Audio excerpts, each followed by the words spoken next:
O meu convidado de hoje é um dos maiores nomes do mundo empresarial brasileiro. Ele é conhecido por transformar as empresas em que trabalha em grandes modelos de negócio. Foi ele que trouxe a Zara para o Brasil e foi escolhido como o primeiro presidente executivo da Azul Linhas Aéreas aqui no Brasil também. Ele é CEO desde os 27 anos.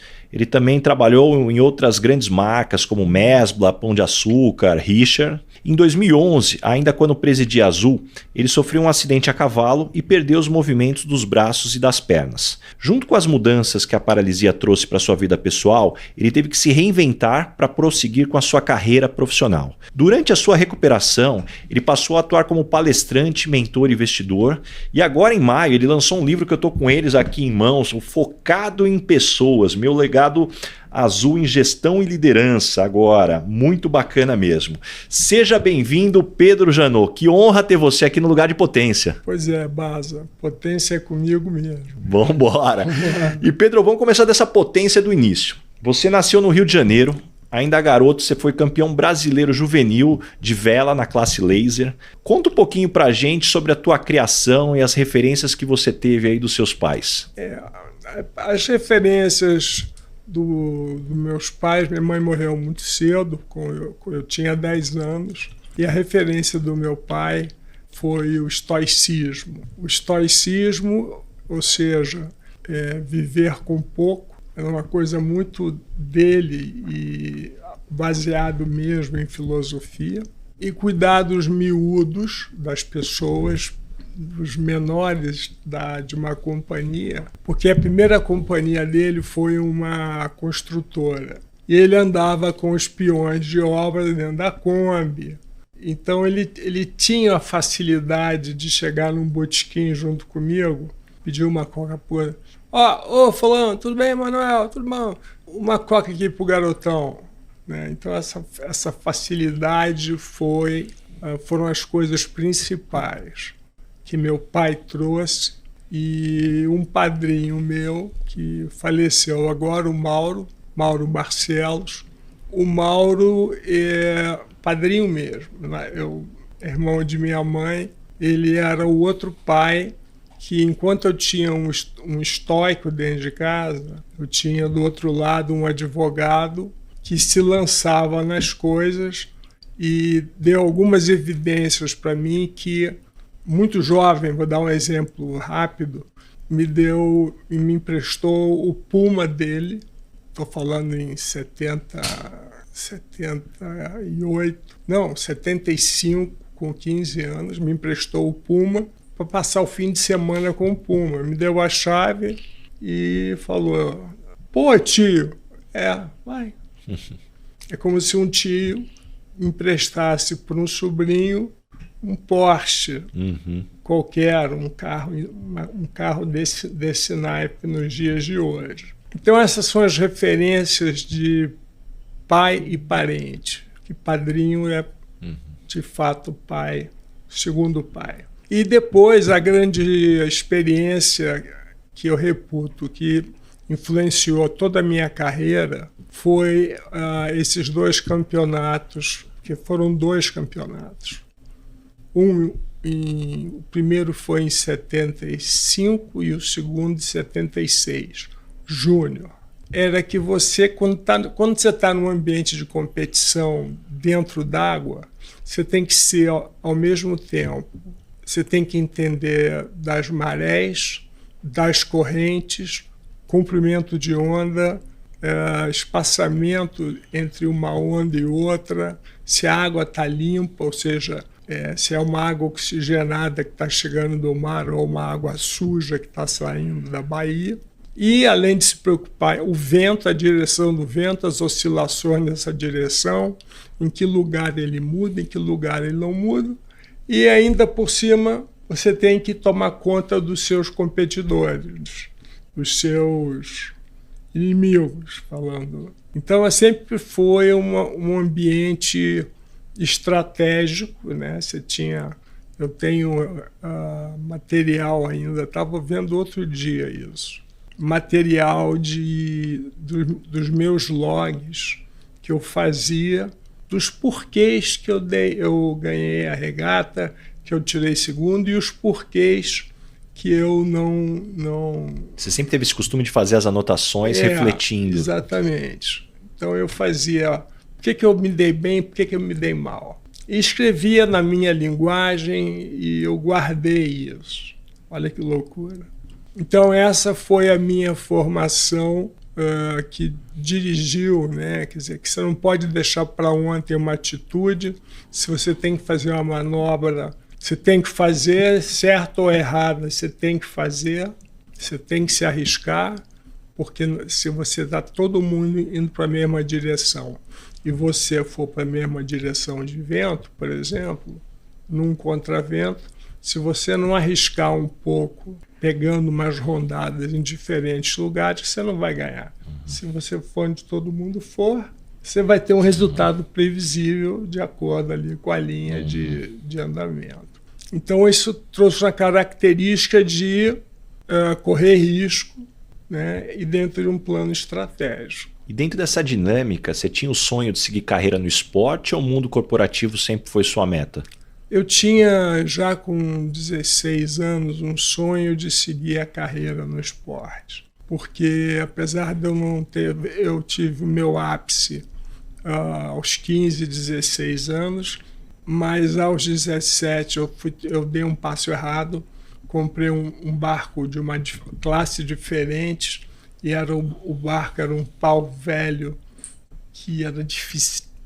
Não tinha dinheiro para manter um pau velho funcionando, muito menos trocar.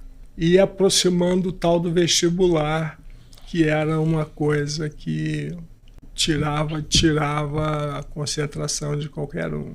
Então, nesse ápice, eu não sei porque que eu estou falando dele, você me fez uma pergunta. Sobre a carreira no esporte. Em que momento você queria a carreira no esporte e mundo corporativo? Então, nessa data, com 16 para 17 anos, eu queria ficar no esporte. Mas o esporte precisava de dinheiro para comprar barcos das classes que eu queria ir. Porque o primeiro barco que eu tive foi comprado pela família inteira. Meu pai deu X, meu avô deu Y, minha tia deu Y. Mas daí para frente, como é que você se pagava? E eu já trabalhava na minha cabeça essa história de obter patrocínio. Então eu também eu tenho um log dos jornais, das minhas classificações todas, porque era o log que existia para você dizer, eu sou esse cara aqui, eu sou esse cara aqui. E o log, quando você vê o documento que eu tinha, aquela pasta que eu tinha, você vê que era uma coisa de menino, mesmo, de jovem, sem recurso nenhum para fazer essa virada de chave. Com 17 para 18 anos, e lembro sempre ao fundo o vestibular, naquela coisa do vestibular. Eu tinha passado 60 dias na França competindo. Meu pai falou o seguinte, ou você volta para casa no próximo avião, ou eu te deserdo. Isso é verdade. Falou pelo telefone. E eu fui posso usar essa palavra, um cagão, e poderia ter ficado na Europa e o meu sonho de vela prosseguido. Mas não foi assim, voltei, encarei o vestibular e o mundo corporativo chegou. Eu fazia engenharia no quarto ano, com algumas matérias para trás, eu devia em matérias 1 ano. Ou seja, eu já tinha avançado nas matérias de final, mas devia eletromagnetismo 1 e 2. Um dia entrei na sala de eletromag, depois de trabalhar na Mesbla, uma jornada inteira, e o cara falando de eletromagnetismo, e ele falando assim, eu só via ele... Só o movimento da boca, já não estava... Não vou aguentar esse eletromagnetismo, não sou capaz de passar por uma coisa que eu ame, eu odeio esse negócio, né? E aí foi que eu mudei para administração, mas já carregando uma bagagem matemática muito grande, que eu te falei da matemática antes. E isso foi um dos diferenciais que eu tive. E fui fazer, na virada do ano, eu fiz um curso na SPM de gerência de marketing. E não sei por que eu saí desse curso com uma coisa de varejo na minha cabeça. Quero trabalhar com marketing no varejo e consegui, através, na época, de um diretor que eu fiquei enchendo, era muito amigo do irmão dele, até que ele me abriu, demorei 1 ano, ele abriu para uma entrevista. E eu fui aprovado imediatamente e entrei já em loja. Ah, é, bonitão? Tá, então... Tá com essa energia toda? Vamos pra ponta. Vamos pra ponta. E na ponta eu fui chefe de seção de camping e lazer, né? Lazer infantil, boia, barraca, anzol. E a Mesbla tinha um modelo de compras muito interessante, porque ela fazia, na época era permitido, quer dizer, o mercado permitia você fazer as fotos, soltar o livro de fotos para o mercado? Para os seus compradores, tá, que estavam na ponta de venda. Os compradores apostavam dentro de uma distribuição de verba que já vinha, e as sessões iam bem ou iam mal em função das escolhas que um jovem de 18 para 19 anos fez. Então, e é isso que o Ortega fez. Foi exatamente isso. E a hora que você olha para o teu perfil assim, Pedro, você é um cara que cresceu muito rápido no mercado. O que você acredita que você tinha no teu perfil? O que você fazia? Que era o teu diferencial que fez você se destacar desde essas primeiras oportunidades? Eu conseguia criar um ambiente em volta das metas da companhia, dos objetivos de curto, médio e longo prazo, em que as pessoas conheciam todas essas variáveis e a gente ia conquistando cada uma a cada momento. Então, isso foi... Eu sou capaz de juntar, entrar num grupo e, se eu quiser, eu sou capaz de não colocar o grupo na minha mão, mas ter uma voz a mais ou uma voz importante em um grupo.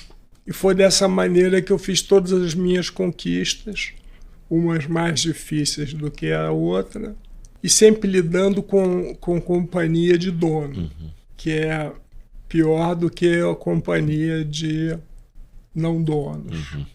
Porque com dono você tem a vaidade, você já conhece, sabe o que eu penso de vaidade. Vaidade boa é vaidade no bolso.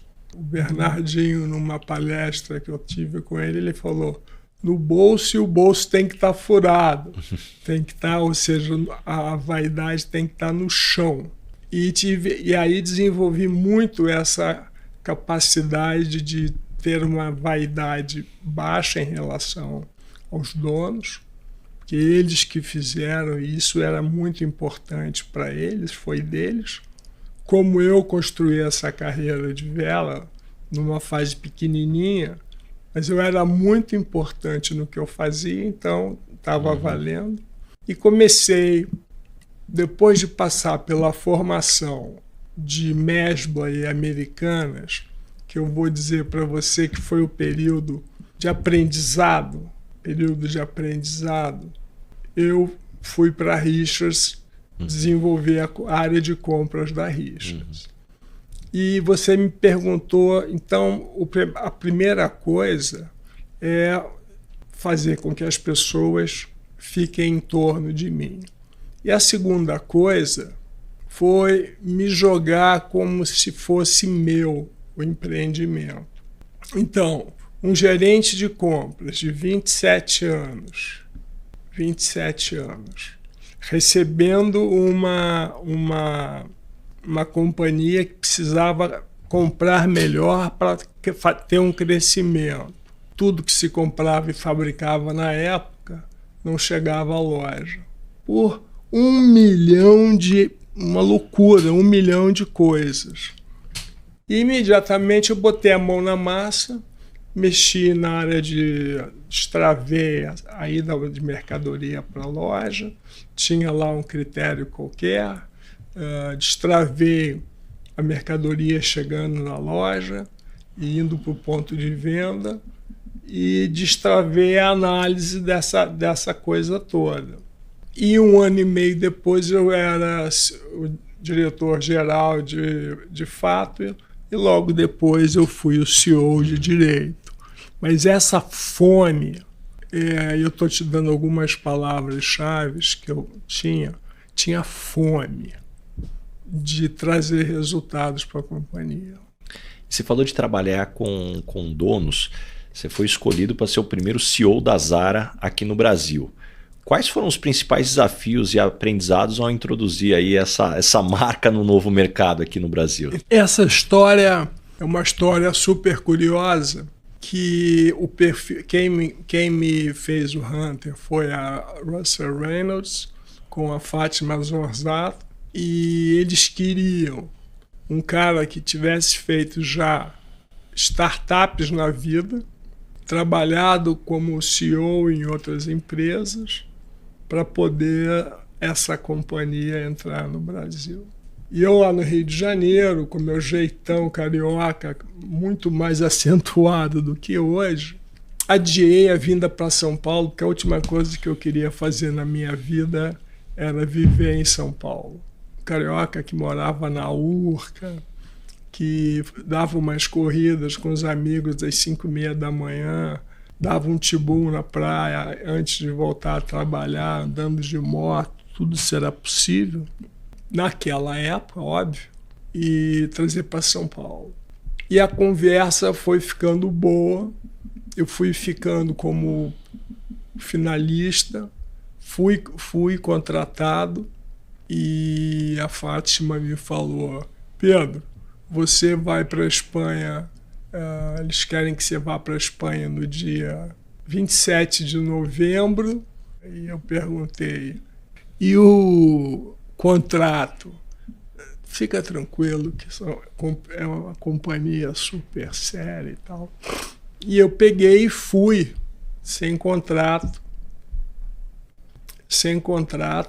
e com um acordo que dizia o seguinte: que eu só teria direito a alguma compensação se o projeto desse errado, se somente se a marca não conseguisse vir para o Brasil.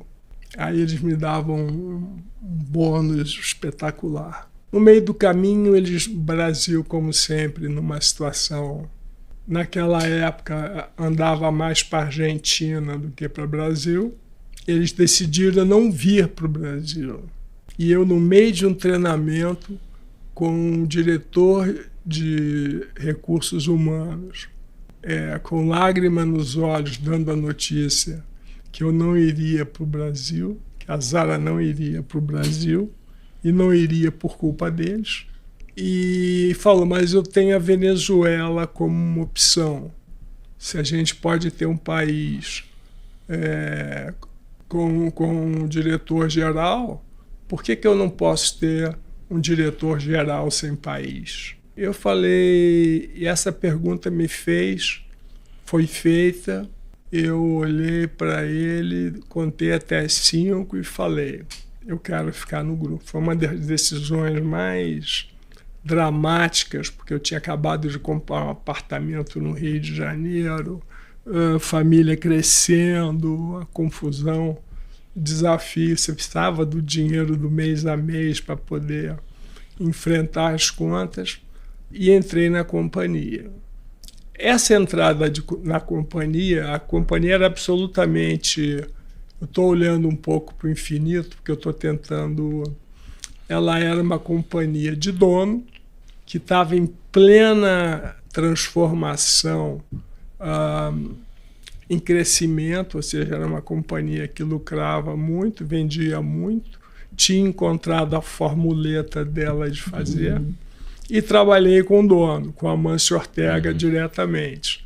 que foi uma coisa muito interessante e difícil ao mesmo tempo. Mas, para encurtar a conversa, o Amancio Ortega chegava na companhia cada trimestre e ele dava para cada diretor-geral do país, ele dava um tempo para conversar, porque os europeus estavam sempre lá, né? Mas nós não estávamos, os sul-americanos não estavam lá sempre. E aí ele vinha para você e falava: Ortega, eu estou com muita dificuldade na tradução de cor das roupas europeias para o Brasil. A nossa gente não está conseguindo fazer. Então, ou seja, que eram as compradoras, que eram as estilistas, que é um animal especial, né? Os buyers e os stylists. Então, eles são difíceis. De uma companhia que estava dando certo e diziam: se está dando certo no mundo, por que no Brasil não vai dar certo?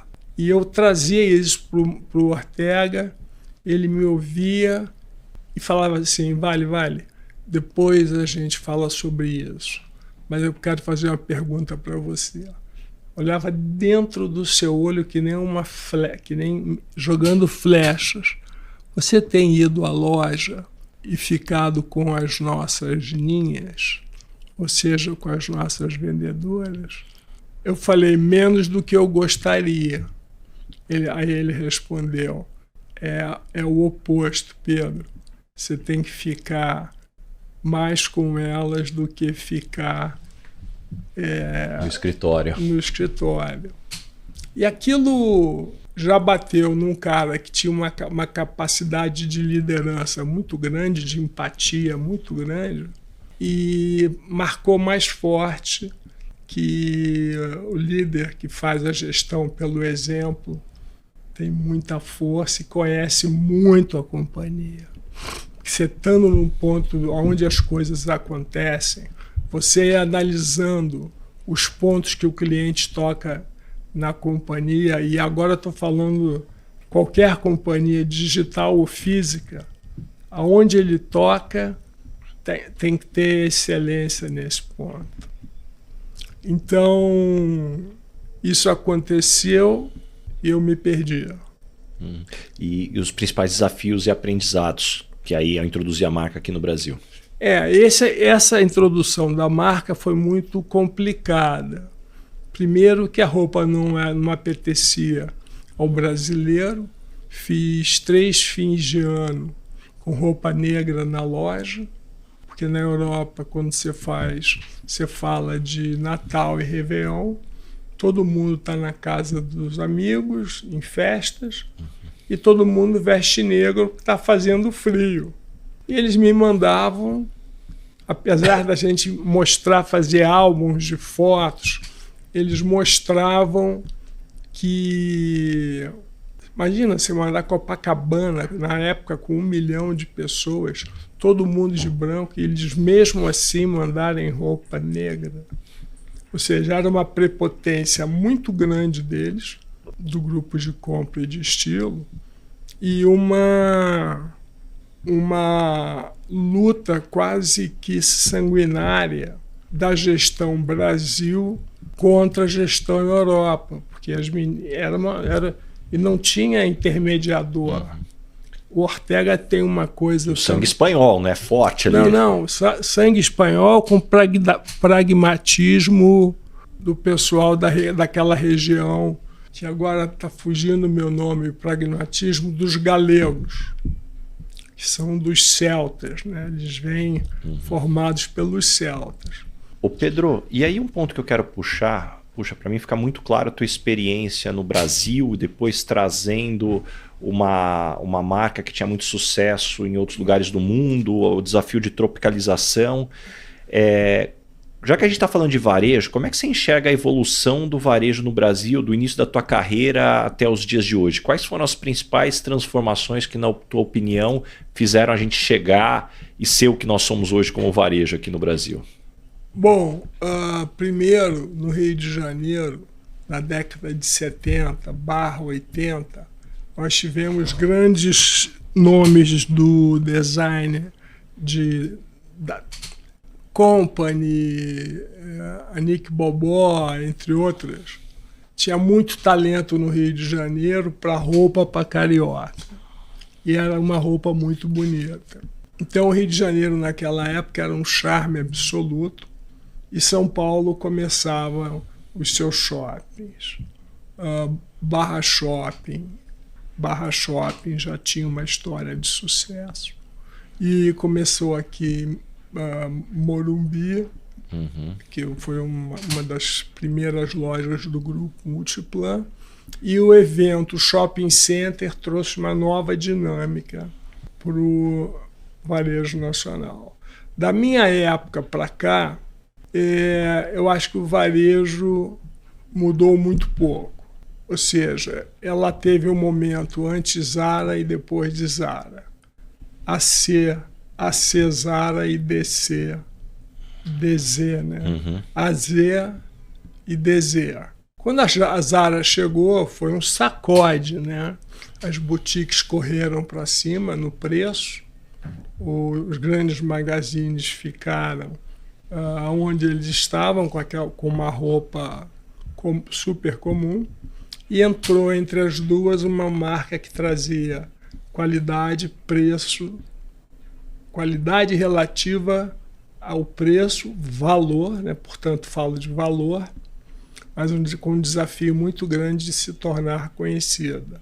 Então vou decompor o varejo depois da Zara, DZ.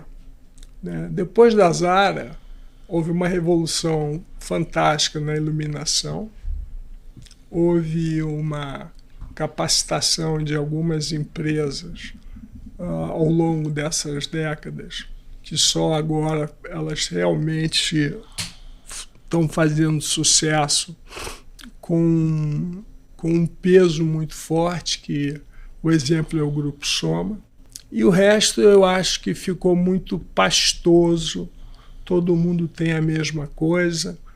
Tem o caso dessa rede, dessa blusa da Reserva, que foi um caso brilhante, que teve um trabalho comportamental para depois ter um trabalho em produto. Então eu acho que o varejo, depois da Zara, ficou claro e tal, mas eu acho que ele não teve uma evolução. Estou falando do varejo de moda. Não teve uma evolução. E recentemente, estou falando a coisa de 5 anos para cá, eu tenho ido consistente nas lojas com um dinheiro na mão. É uma técnica que eu usava de botar um dinheiro fictício no bolso. Imagina você ir para o shopping com 15 pau no bolso em dinheiro. E eu ia com esse dinheiro fictício e comprava o que eu gostava. E eu passei por vários shopping centers com muito pouco impacto emocional de uma peça linda, maravilhosa, na vitrine que me fizesse parar e uma loja pouco atraente que me fizesse entrar. Então eu tenho essa história para contar do varejo. E dentro dessa dinâmica, Pedro, já que a gente está falando de inovação, quando você assumiu a Azul, uma empresa de um setor completamente diferente do que você estava acostumado, como foi o processo para trazer tanta inovação para o mercado? Eu vou pontuar uma coisa, que naquela época eu estava já com 47 anos, já com muita experiência, e estava apoiado por um cara na área de marketing, que era o Panda Betting, filho do Joemir, e hoje é um dos caras mais geniais que eu conhecia. Nós conversando, definimos assim, temos que ter o sonho. Falei, quem não sonha não é capaz de fazer coisas impossíveis. O cara quer comprar uma Mercedes, você pode crer que ele vai fazer todo o esforço e cada nanosegundo que ele passa da vida dele, ele está cuidando do trabalho, mas se ele viu a mensagem de peça barata para Mercedes, ele fala, aqui eu vou poder fazer a manutenção. Então, você quando sonha, tudo que passa por você, você captura para o seu sonho. E conseguimos fazer, através do sonho, valores e ritos, criar uma cultura fortíssima. Uma cultura que as pessoas, na época, nos davam o primeiro NPS da companhia, nos dava 70 e tantos % de índice NPS. E hoje anda por aí também. Então foi essa grande transformação, mais a liderança pelo exemplo, mais trabalhar muito próximo aos miúdos. Então, uma coisa que David Neeleman, né, o fundador da Azul, quem teve a ideia do projeto Azul, para você ver quem era ele, nós estávamos numa hora em Viracopos, os desafios eram enormes, desde governo até infraero, um caos. E uma companhia nova entrando no mercado que as outras dominavam com 98% do mercado. E estávamos conversando sobre como é que a gente ia roubar os balcões de atendimento da Gol, e passa por mim uma senhora, estavam conversando, eu não estava com a palavra, estava prestando atenção à palavra de alguém, e passa pelas nossas costas uma senhora que estava fazendo talvez o primeiro voo dela na Azul, ou melhor, nós nem voávamos, estávamos ainda pré-operacional. Quando ela passou, quando eu olhei e vi, fiquei atento a ela, quando acabaram e tomou uma decisão, não, então é por aqui. Eu fui atender a senhora. Quando eu olhei, o David tinha largado a reunião, tinha pego essa senhora, recomposto essa senhora e levado ao portão de embarque. E foi aí que, primeira grande sacada, essas coisas não nascem com facilidade. Eu interpretei onde é que estava a régua, onde é que eu ia botar a régua da companhia. Levei a régua às alturas. A nossa régua está no nível mais alto, porque nós queremos ser a melhor companhia em qualidade no mundo, como fomos em 2020 e talvez 2017, e ranqueados entre as melhores companhias do mundo, feito pela TripAdvisor. E foi do nosso jeito, dando para o cliente o que ele quer.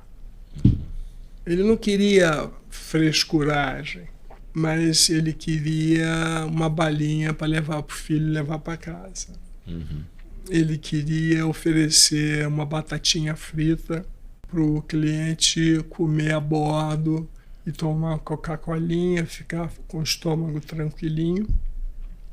Criamos uma chamada de pode comer o que quiser e quanto quiser.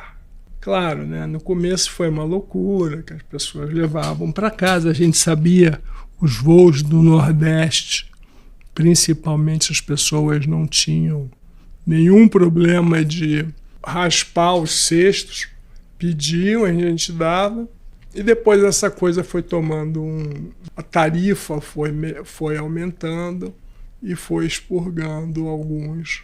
Mas o fato é que todo esse trabalho que nós fizemos dobrou o mercado brasileiro. 50 milhões de CPFs voavam em 2008 e hoje voam 100 milhões de CPFs, sem que o Brasil tenha dado nenhum salto de crescimento. Uhum.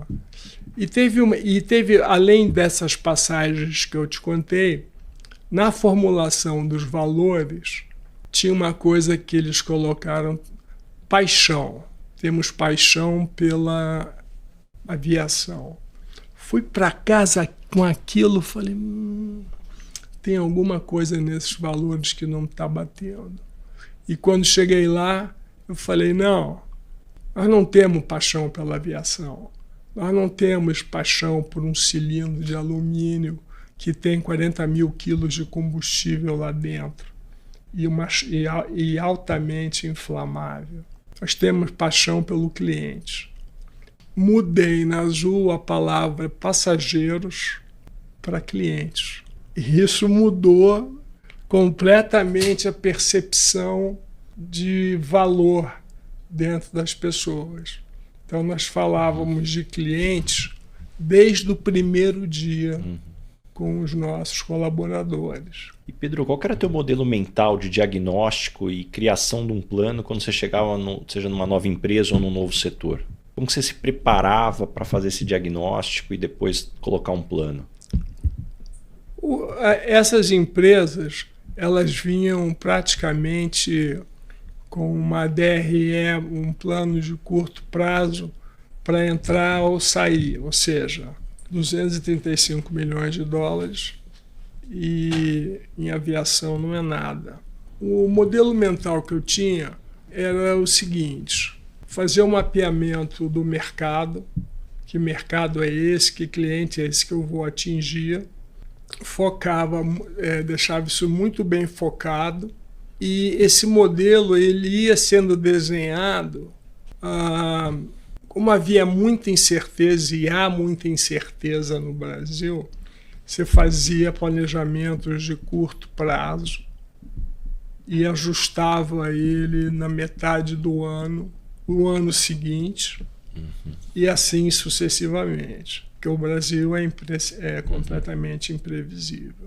A gente fazia o planejamento remunerando da maneira mais agressiva possível um startup, e na hora que saísse do startup, tivesse no Go Alive, era ter a companhia azeitada, gerando EBITDA positivo, e aí sim você consegue, em 3, 4 anos, você consegue ver mais longe. Então, é isso, visão de curto prazo, definição do campo competitivo, qual é o cliente que você vai querer atender, estar junto dos miúdos da companhia para capturar tudo que eles têm para dar, agradecendo o trabalho dessas pessoas, porque às vezes a gente chegava no aeroporto às 11 horas, quando ia entrar o terceiro banco de decolagem e pousos na companhia, nós passávamos pelos guichês e agradecíamos.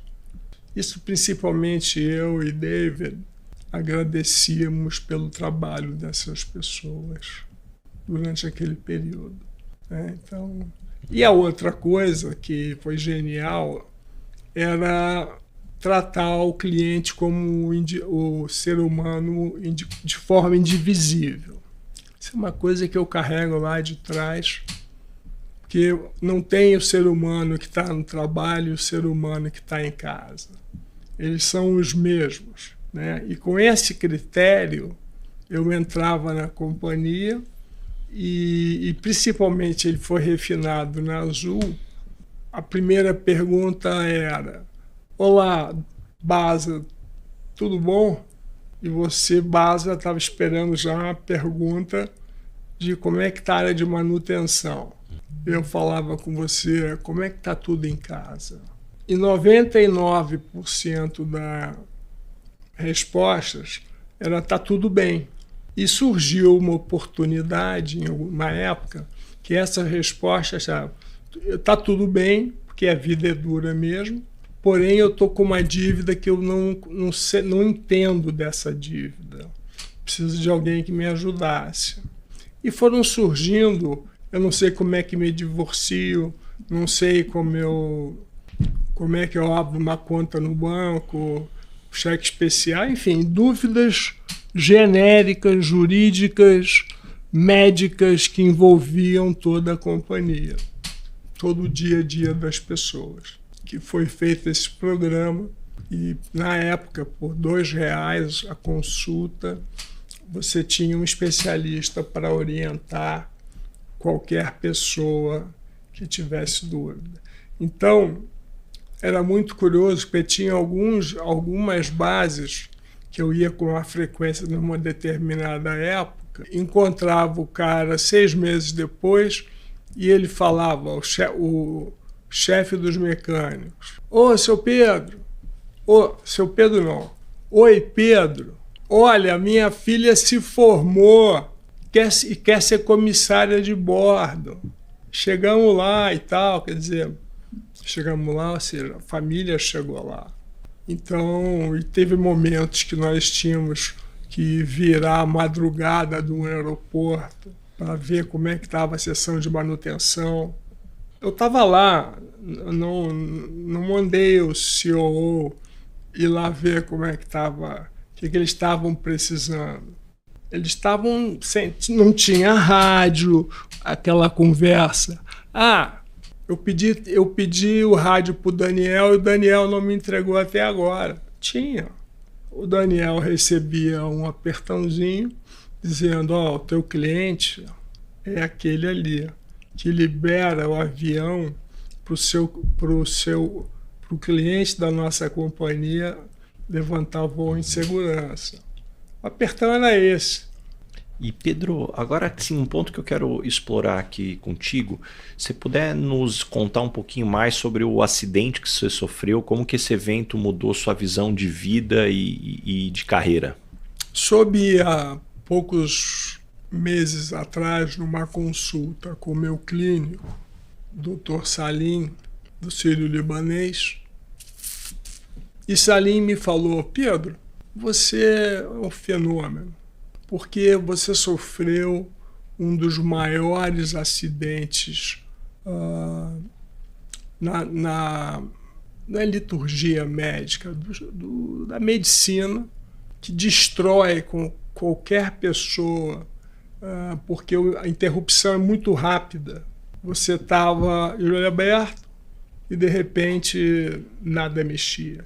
E você, são 12 anos de vida, e você está aqui, você está rindo, contando, falando bobagem para gente, lançando livro, se lançando como palestrante, presidente de conselho, conselheiro, mentoring, e por aí vai. E é muito impressionante. Quando ele falou isso, eu falei: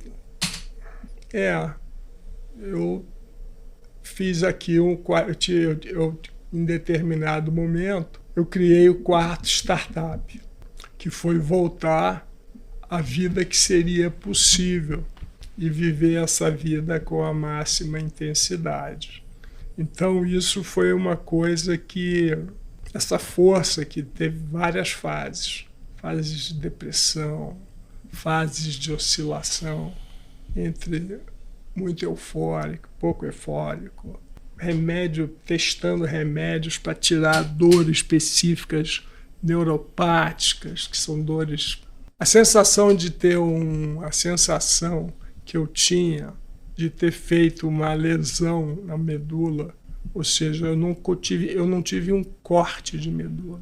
Esse movimento que você está vendo aqui do seu braço é a única coisa que funciona por meu comando, com várias limitações.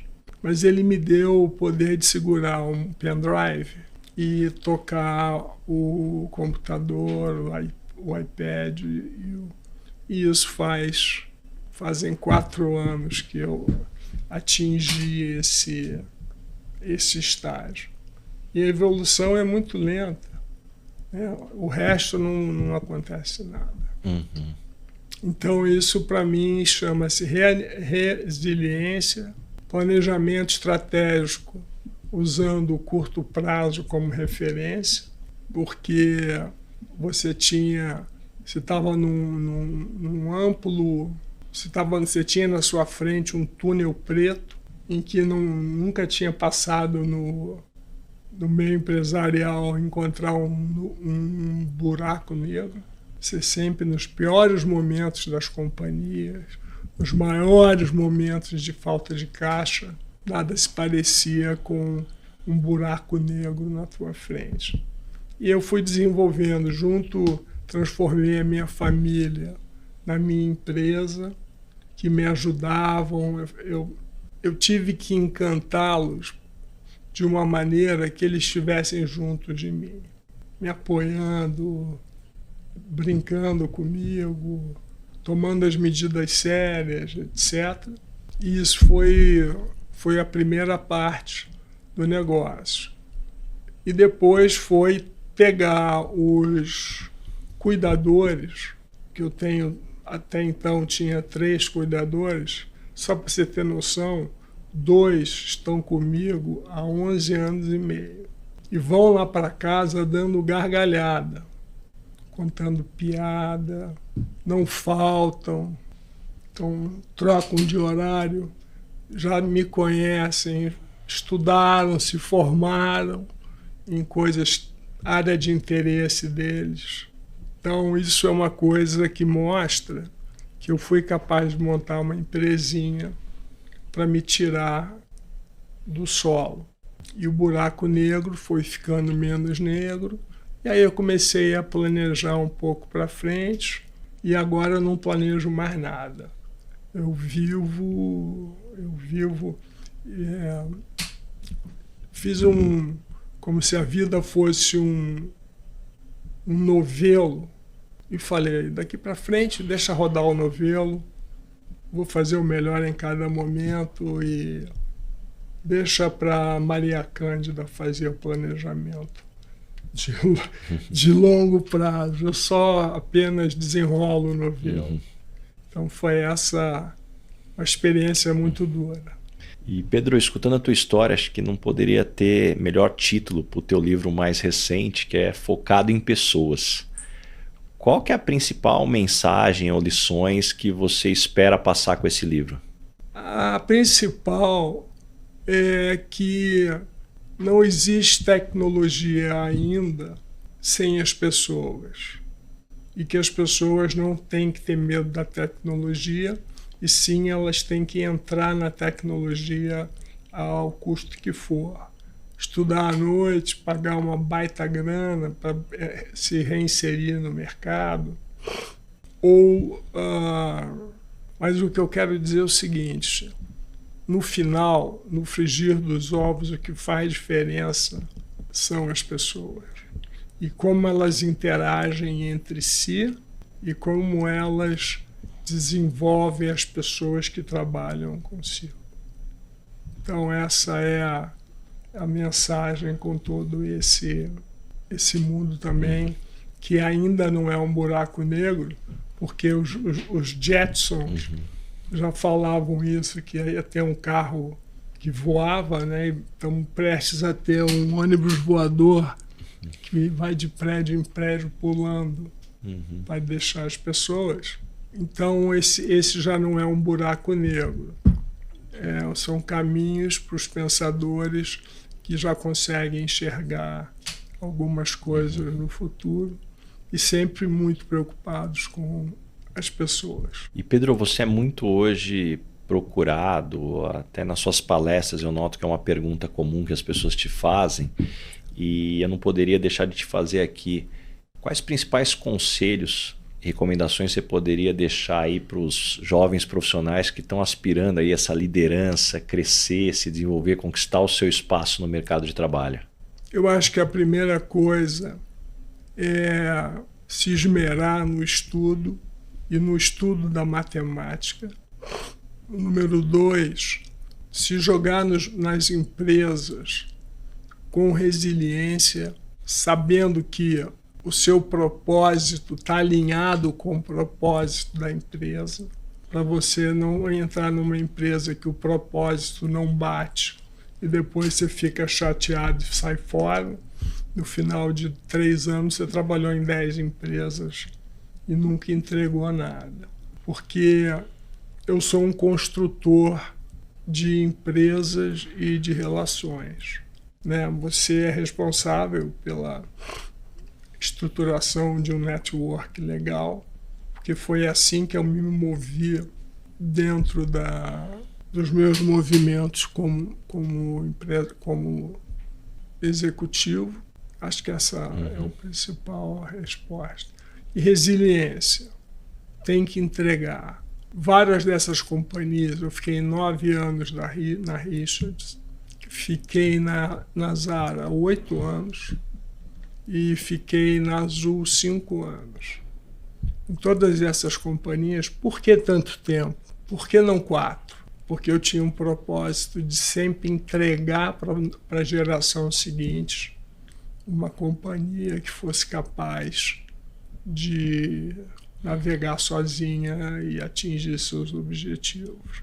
Mas muitas delas eu já estava por aqui 2 anos antes da minha saída. E Pedro, chegamos agora no momento Headhunter. Qual que é a pergunta que você sempre faz nas entrevistas para contratar alguém para o seu time? Eu faço uma pergunta: qual é a sua vida? Como é que você leva a sua vida em casa e como é que é a sua vida em relação ao mundo? Uma pergunta bem aberta, uma fechada e uma aberta. A aberta, eu vou conhecer um cara que só gosta da night, não faz esporte. Vou encontrar um cara que faz esporte, mas é um esporte individual. Isso pode ser uma boa coisa, uma coisa ruim. Você vai conhecer esportistas coletivos que estão em posições de técnicos, e você vai conhecer um monte de corpo sem alma flanando por aí, que não sabe onde chegar. E que tipo de pessoa não dá certo trabalhando com você? Para mim, as pessoas que não dão certo trabalhar comigo são as figuras de ego elevado. Tudo foi por causa, todas individualistas, tudo foi porque eu fiz, tudo foi que eu organizei e só. O resto trabalha comigo e não tem. E quando as pessoas não gostam de você trabalhando, normalmente qual é o motivo? Que eu atropelo demais. E estou sempre aberto para tomar bronca. Ou seja, o fato de eu atropelar de vez em quando, sempre, né? Eu estou aberto a receber também diretas, né? Então, quem não aguentar atropelo... Não vai rolar, não vai dar certo. Não vai rolar, se ficar de mimimi, não vai rolar. E o que você gostaria de perguntar para o Baza, Headhunter? Baza, a pergunta que eu quero te fazer é como é que você vê num espaço de até 2035, que é um lugar que você que é mais jovem, consegue enxergar provavelmente melhor do que eu, como é que você como é que você vai ver as relações entre os homens e as máquinas? Acho que isso é uma baita de uma pergunta, né? Acho que não dá para responder ela sem falar rapidamente sobre um contexto da história, onde o que eu acredito é que a gente sempre foi trocando de ferramenta, né? Isso para mim são os ciclos. Em algum momento da história a gente trocou as lanças por enxadas, né, por arados. Depois, em algum momento, a gente trocou as enxadas e arados por martelos na Revolução Industrial. Depois trocamos martelos por computadores, né, por teclados. Viramos digitadores e tecladores. E agora vem a inteligência artificial e definitivamente muda essa ferramenta. Agora, a hora que a gente olha assim, parece ser muito simples, né? É só uma troca de ferramenta. Agora, toda grande transformação traz medo, traz receio. Tem um aspecto fundamental para a gente colocar nessa conta que, puxa, quando foi inventada a escrita, né, a preocupação era que hoje os jovens não iriam mais ler, porque ficariam preguiçosos, não iam ter mais que decorar as coisas. Quando veio a calculadora, né, era preocupante, porque imagina as crianças, agora os jovens não vão mais aprender matemática. E isso mostra que o nosso cérebro ele é sempre muito mais hábil de avaliar os riscos do que as oportunidades, e esse é o nosso cérebro primitivo da sobrevivência. Agora, dentro do que eu acredito é que cada vez mais eu sou otimista que essa evolução está nos trazendo com que a gente seja mais humano. Né? Porque se a gente for olhar, qual que era a proposta da Revolução Industrial? Teremos máquinas para que a gente trabalhe menos. E não foi o que aconteceu. E para mim a inteligência artificial mostra que talvez a grande oportunidade é que a habilidade que talvez comece mais a ser valorizado é o discernimento. Né? O discernimento do que eu pergunto, do que eu peço, o discernimento do que eu faço com aquela informação e menos simplesmente a execução. Então isso para mim é onde está a grande oportunidade. Só que isso traz para mim algo que é importantíssimo, que é a necessidade da educação. Porque toda essa tecnologia ela vai acelerar quem tem acesso e vai deixar muito para trás quem não tiver acesso. Então para mim esses acho que são os grandes aspectos para a gente estar no radar. Muito bom. Gostei muito da resposta. Valeu, obrigado. Muito boa. E Pedro, chegamos agora no momento Dona Ângela. Complete a frase. Eu sou esquisito por quê? Eu sou esquisito porque eu trabalho muitas horas mais do que todo mundo. E me conta qual que é o maior perrengue ou situação engraçada que você já passou no mundo corporativo? No mundo corporativo, eu tenho uma coisa muito engraçada. Nós estávamos na Richards no começo da nossa crescimento, né, da nossa expansão, e eu fui negociar numa casinha ao lado o reajuste do aluguel de onde ficava a fábrica, o almoxarifado, toda a parte de logística. E o cara era um cara muito complicado, E eu cheguei na casa do complicado para falar do contrato. Todo mundo falou, vai você. O financeiro falou, vai você. O contador falou, vai você. Ricardo, o dono da Richards na época, falou, vai você. Quando eu cheguei na casa do cara, fui recebido pela senhora dele e, de repente, explode uma panela de pressão. Bum! Explode, não machuca ninguém. A panela crava numa laje de concreto. No teto? E consegui ali o meu reajuste de aluguel dentro de onde eu queria, porque o senhor... Desestabilizou ali. Desestabilizou e fala, não, tá bom. Mulher, como é que você tá? Não sei o quê. Então foi essa a mais história paroquial que eu já vivi. Pô. E caminhando agora para o final, Pedro, o nome desse podcast é Lugar de Potência. Qual que é o teu lugar de potência? Que tipo de situação ambiente pode te jogar que você brilha? Todas. Pode jogar em qualquer buraco, mesmo tecnologia, que eu vou aprender o que interessa para realmente fazer um negócio andar para frente. Porque ela ainda hoje é tocada por pessoas. Então não tenho medo de nada. E Pedro, me conta uma verdade que as pessoas não costumam dizer e, na sua opinião, é fundamental para se ter sucesso. Não falar dos insucessos. Uma pessoa que não tem sucesso, ela está fadada a sempre esconder alguma coisa, e quando você esconde alguma coisa, quem está te entrevistando, quem está te analisando, percebe que alguma coisa não vai bem. O que você aprendeu nos últimos 12 meses, seja em conhecimento ou habilidade? Eu me deparei com a minha falta de capacidade física para tocar alguns projetos que eu vou voando na minha cabeça, e quando eu olho, eu me frustro.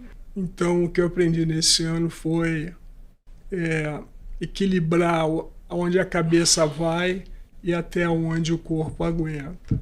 Porque até então eu ia com a cabeça e levava o corpo junto.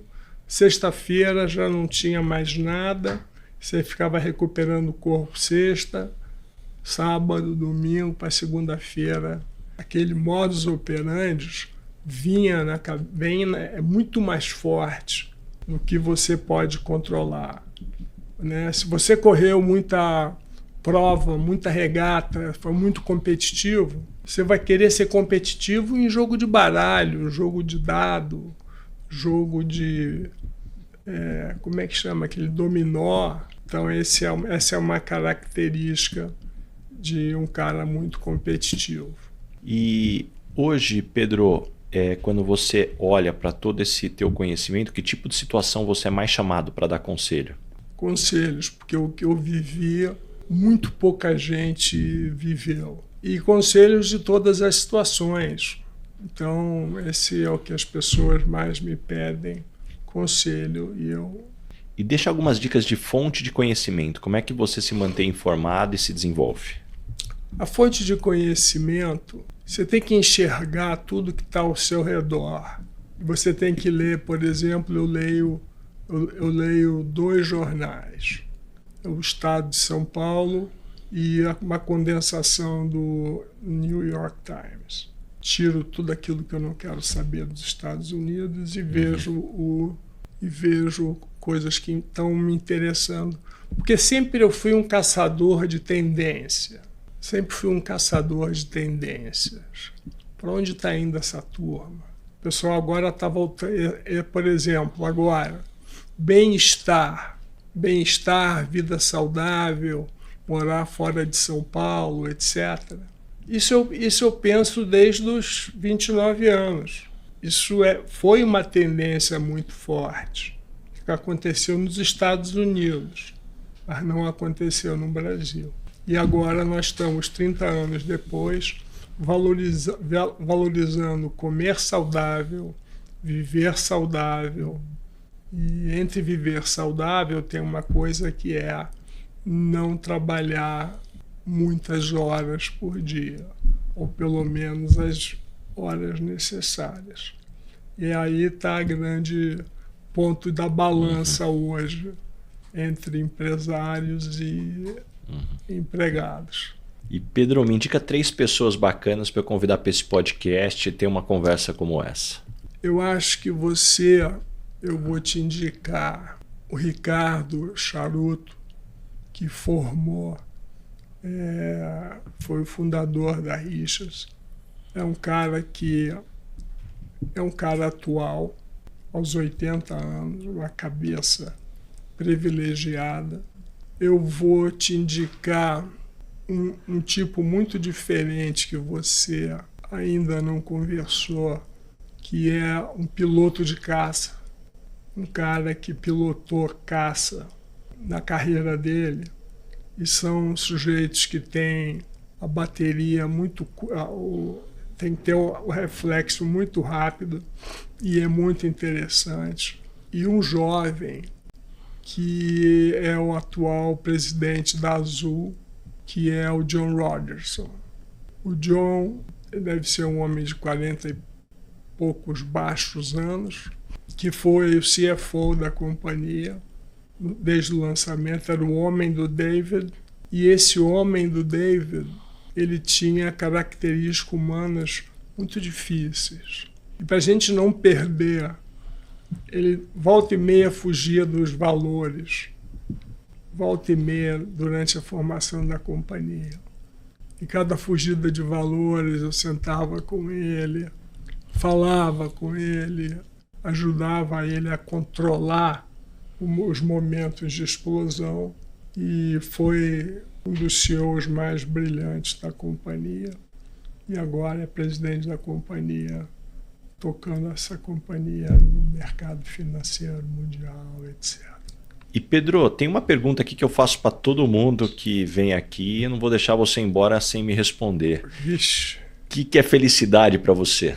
Felicidade é quando há equilíbrio entre as coisas que você quer fazer, as coisas que você necessita fazer e as coisas que você não quer fazer. Esse é o meu conceito de felicidade. Quando você encontra esse equilíbrio, com certeza ela está perto de você. Adorei, adorei, adorei. Pedro, demais ter você aqui. Eu queria que você deixasse aí teus contatos, as pessoas que gostaram desse conteúdo aqui, como é que as pessoas te encontram, que projetos que vêm pela frente. Bom, projetos que vêm pela frente, tem um projeto de varejo onde as pessoas vão se emocionar muito. Eu quero que as pessoas se emocionem. E eu estou a 60% da conclusão desse projeto, que deve acabar esse ano. E para quem quiser falar comigo, Janot Pedro, Instagram. Então, no Janot Pedro no Instagram. Pedro, eu queria te agradecer muito aqui, pô, que delícia esse papo. Faz tempo que a gente estava tentando marcar, as agendas ainda não tinham dado certo aqui, mas eu tenho certeza que todo mundo que nos escutou aqui saiu com páginas e páginas de anotações aí, muitos insights, muitas lições, muitas reflexões. Muito obrigado mesmo por abrir tua agenda aqui e dividir aí todo o teu conhecimento e experiência aí com a nossa audiência. Show, Baza. E veja bem, eu não estou abrindo pelo Instagram só contratações. Estou aberto, sempre tive aberto para jovens que estão buscando uma direção. Se quiserem falar comigo, não tenham nenhum pudor. Manda no Instagram que eu respondo de volta. Valeu, Pedro. Que demais. Que mensagem aqui dessa acessibilidade toda aqui, essa disponibilidade toda. Muito obrigado mesmo. Que honra ter você aqui. Valeu.